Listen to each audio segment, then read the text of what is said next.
ராமேஸ்வரம் சுற்றுவட்டார கடலோர பகுதிகளில் திடீரென அதிக அளவு ஜெல்லி மீன்கள் இறந்த நிலையில் கரை ஒதுங்குகின்றன.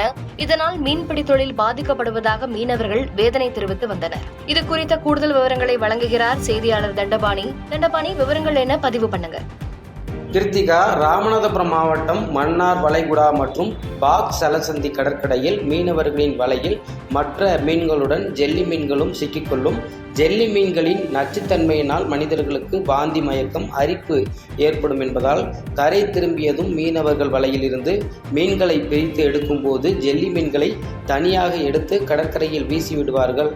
கிருத்திகா, தற்போது ராமேஸ்வரம் தீவு கடல் பகுதியில் ஜெல்லி மீன்கள் அதிக அளவில் காணப்படுவதுடன் கடந்த 3 நாட்களுக்கு மேலாக கடந்த ஆண்டுகளை விட வழக்கத்திற்கு மாறாக அதிக அளவு ராமேஸ்வரத்தில் உள்ள சேராங்கோட்டை கடற்பகுதியில் அதிக அளவில் ஜெல்லி மீன்கள் இறந்து கரை ஒதுங்கி வருகிறது. இது குறித்து இதனை மீன்வளத்துறை மற்றும் மத்திய கடல்சார் ஆராய்ச்சி நிலைய ஆய்வாளர்களுக்கும் ஆய்வு செய்து வருகிறார்கள். ராமநாதபுரம் மாவட்டம் பாக் சலசந்தி மன்னார் வளைகுடா கடற்பகுதியில் 4 மூளை ஜெல்லி, குத்து ஜெல்லி ஆகிய ஜெல்லி மீன்கள் அதிக அளவில் காணப்படுகின்றன. மீனவர்கள் மீன் பிடிக்கும் போது வலையில் சிக்கி மற்ற மீன்களுடன் கலந்திருக்கும் இந்த ஜெல்லி மீனை வெறும் கையால் தொடும்போது அது கடும் விஷத்தன்மை பாய்ச்சி விடுகிறது. இதனால் மீனவர்களுக்கு உடல் வேதனை, மூச்சு திணறல் ஏற்படும். உடனே மருத்துவர்களை அணுகி சிகிச்சை பெற வேண்டிய சூழ்நிலை ஏற்படுகிறது. இல்லையென்றால் பக்க விளைவுகளை ஏற்படுத்தி வருகிறது.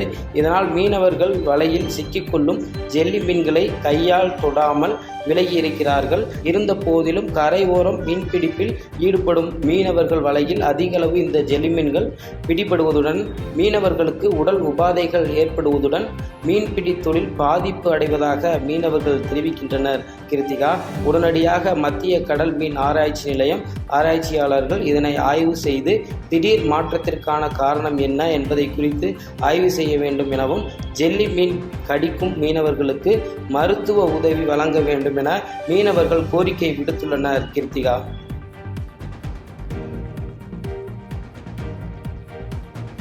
செய்திகளை உடனுக்குடன் தெரிந்து கொள்ள கீழ்கண்ட கேபிள் மற்றும் டிடிஎச் நெட்வொர்க்குகளில் எம்நாடு செய்தி தொலைக்காட்சியை காணுங்கள். பாதகம் செய்பவரை கண்டால் நாம் பயம் கொள்ளலாகாது பாப்பா. மோதி மிதித்து விடு பாப்பா, அவர் முகத்தில் உமிழ்ந்து விடு பாப்பா. அண்மை செய்திகளை உடனுக்குடன் தெரிந்து கொள்ள இணைந்திருங்கள் எம்நாடு தொலைக்காட்சியுடன்.